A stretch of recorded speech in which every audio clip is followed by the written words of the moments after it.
Absolument, hein, ce 8 décembre 2024, les Syriens se sont réveillés avec cette nouvelle qu'ils ont, pour tout vous dire, encore du mal à croire. Le régime de Bachar al-Assad se termine alors très vite, hein, en première lueur du jour ici à Raqqa. Eh bien, on a vu des gens descendre dans la rue massivement vers les places de la ville. On a entendu des tirs de joie. Et puis quand on est descendu dans la rue, c'était extrêmement émouvant, hein, tous ces Syriens qui ont du mal à trouver les mots, hein, il faut le dire. Tout ce qu'ils disaient, c'était la Syrie est libre, la Syrie est libre. Ça fait 50 ans de dictature et c'est terminé. C'est évidemment une référence à la dynastie Assad, à Bachar al-Assad, mais également à son père Hafez al-Assad. On sent une immense émotion chez les Syriens. Il faut comprendre qu'ils ont traversé énormément d'années de peine et de souffrance et que là, eh bien, il y a beaucoup d'espoir possible. Il y a beaucoup de questions, mais il y a beaucoup d'espoir, des espoirs très concrets. Je vous donne un exemple.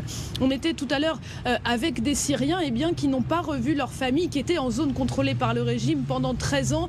Aujourd'hui, eh bien, ils disent on va pouvoir retrouver nos proches. L'un d'eux veut retrouver sa mère, hein, qu'il n'a pas vue depuis 13 ans. Donc il y a vraiment le sentiment, eh bien, que l'histoire s'écrit, hein, ce qui est vrai, et que tout est possible. Beaucoup de Syriens nous ont dit également qu'ils rêvaient d'une Syrie où tout le monde aura sa place, toutes les communautés auront leur place. C'est les images qui nous parviennent, hein, et qui sont partagées entre Syriens ici sont plutôt rassurantes sur ce point. On a vu ce matin, par exemple, des statues du régime de Bachar al-Assad qui étaient déboulonnés par la communauté alaouite dont est issu Bachar al-Assad sur la côte. Les Syriens avec qui nous avons parlé à Raqqa nous disent il faut une Syrie où tout le monde aura sa place, hein, les sunnites, les chiites, les chrétiens, les kurdes, les druzes. Alors on verra ce qui se passera. C'est vrai qu'il y a beaucoup de questions, mais en tout cas pour l'instant l'heure est à la célébration et surtout il va falloir du temps pour réaliser vraiment ce qui est en train de se passer après ces 50 ans de dynastie des Assad qui s'achève aujourd'hui ce 8 décembre 2024 en Syrie. Édition spéciale sur LCI. Bachar al-Assad a quitté la Syrie. Le président déchu a fui son pays, tombé aux mains des rebelles aujourd'hui en seulement 10 jours. Les opposants au régime emmenés par les islamistes de HTS ont pris le pouvoir et symbole de cette conquête, la statue du père de Bachar al-Assad renversée puis piétinée par des habitants. Les rebelles sont arrivés dans la capitale syrienne la nuit dernière. Ils ont envahi le palais présidentiel. On va retrouver nos envoyés spéciaux. La Syrie est désormais l'une des zones les plus dangereuses au monde et ces remontées de terrain de nos reporters de TF1 LCI sont extrêmement précieuses. Merci à eux. C'est désormais la fin d'un régime brutal, sanguinaire, liberticide qui régnait depuis plus de 53 ans, mais aussi un saut dans l'inconnu pour la Syrie, désormais aux mains en partie d'islamistes dont on ignore les intentions. Pour comprendre ce qui se joue, Grégory Phillips, bonjour, rédacteur en chef du service international d'LCI, est avec nous. Le général François Chauvency, bonjour, consultant géopolitique pour LCI. Noémie Alioua, bonjour, vous êtes essayiste, ancienne grand reporter au Moyen-Orient, spécialiste de la région. Fahad Al-Masri, bonjour, vous êtes président du Front du Salut National en Syrie, ancien porte-parole de l'armée syrienne libre, donc l'opposition à Bachar al-Assad. Et Michel Fayad, bonjour, analyste politique et spécialiste en géopolitique. Le destin de la Syrie vient de basculer. Grégory Phillips, comment en seulement quelques jours, alors qu'en 2012, on se souvient à l'époque du printemps arabe, Bachar al-Assad avait résisté aux manifestations, résisté à la pression, comment se fait-il que désormais il soit tombé, que son pays, Damas, la capitale, soit désormais aux mains des rebelles ? D'abord, vous parliez du travail des reporters. Oui. Pour vous raconter un peu les coulisses, j'ai un échange téléphonique avec Gwendoline de Bono, qui est à Raqqa en ce moment, samedi dernier. Donc, il y a 8 jours. Et Gwendoline, qui connaît très bien cette région, elle a été correspondante à Bagdad, elle est allée souvent en Syrie, me dit « Je sens que les choses bougent extrêmement rapidement ».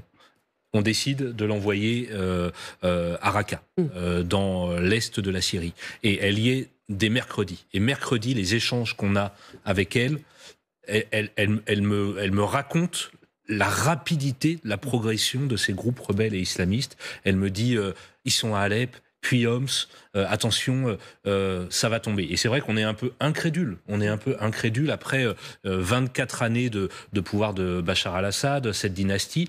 Et même nous, mercredi et jeudi, on se dit c'est pas possible que ça aille aussi rapidement. Et si, aujourd'hui, le chef de HTS est dans Damas. On voit les images de François Xavier. Ils ont pris possession du pouvoir à Damas et Bachar a fui. C'est extrêmement rapide. Pourquoi c'est aussi rapide comparé à ce qui s'était passé après la Révolution? Il y a des explications extrêmement diverses et je pense que vos invités ici les développeront sans doute mieux que moi. Mais vous avez d'une part le fait qu'il n'y ait absolument aucune résistance de la part de l'armée loyaliste. Je pense qu'on y reviendra. Il y a des raisons multiples à ça, mais pardonnez-moi l'expression, les rebelles, les islamistes sont rentrés comme dans du beurre. Aucune résistance, quasiment pas de combat, quasiment pas de soutien des alliés. Le Hezbollah a envoyé 2000 hommes, ou en tout cas ce qui reste du Hezbollah, mais on voit bien que le Hezbollah n'a pas pu peser. Et puis l'abandon, pour ne pas dire la trahison des Russes qu'on laissait faire. Alors ils ont d'autres problèmes à régler, notamment en Ukraine, mais là, Poutine n'est pas intervenu et a totalement laissé faire, ce qui explique que cet après-midi, au moment où on se parle, eh bien les hommes du HTS sont dans le centre-ville de Damas, et sont en train de prendre le pouvoir. Fahd al-Masri, vous qui êtes un opposant au régime de Bachar al-Assad depuis toujours, qu'est-ce que vous ressentez aujourd'hui en voyant ces images? C'est la joie pour nous, c'est un jour historique pour nous, pas seulement pour moi, pour tous les Syriens. Moi, j'attends ce moment historique depuis 29 ans. Je suis en exil ici en France depuis 29 ans. Voilà, c'est le moment de préparer de retour vers Damas. Mais il y a plusieurs points qui m'ont posé des questions sur la rapidité de chute du régime d'Assad. Parce qu'avant-hier, je reçois des appels par des officiers sur le terrain. Ils m'envoient des informations que le Hezbollah, des centaines de soldats de Hezbollah et de la milice chiite irakienne, Al-Hajj al-Shabi, ils sont en train de rassembler dans une petite ville dans le nord de Damas, entre Damas et Homs.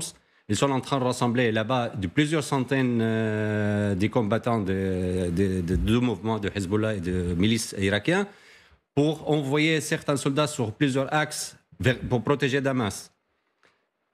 Et dans un coup, ils sont disparus.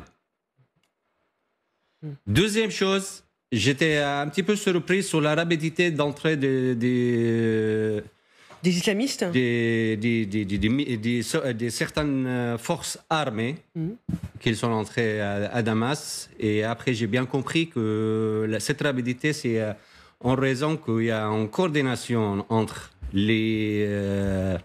le parapluie des forces qui sont entrées sur le terrain avec certains chefs de services de renseignement syriens à Damas. Ils sont facilités à leur entrée. Mais les choses qui me font vraiment surprise, c'est pourquoi l'Iran a donné l'ordre aux combattants de Hezbollah hier l'après-midi, vers 18h à peu près. Il a donné des ordres à tous les soldats de Hezbollah de retirer de Homs, de la ville Al-Qusayr, de retourner vers le Liban.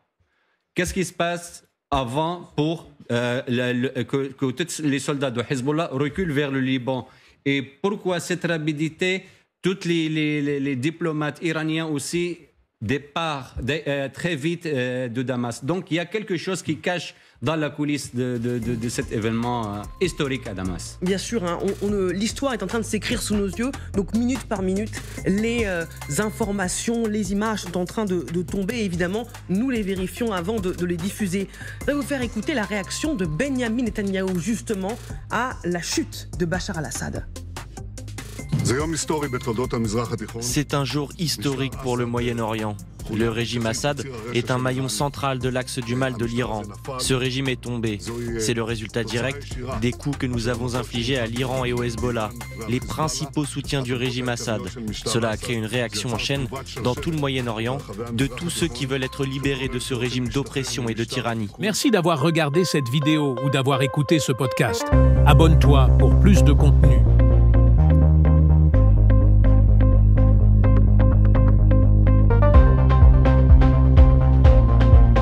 Merci d'avoir regardé cette vidéo ou d'avoir écouté ce podcast. Abonne-toi pour plus de contenu.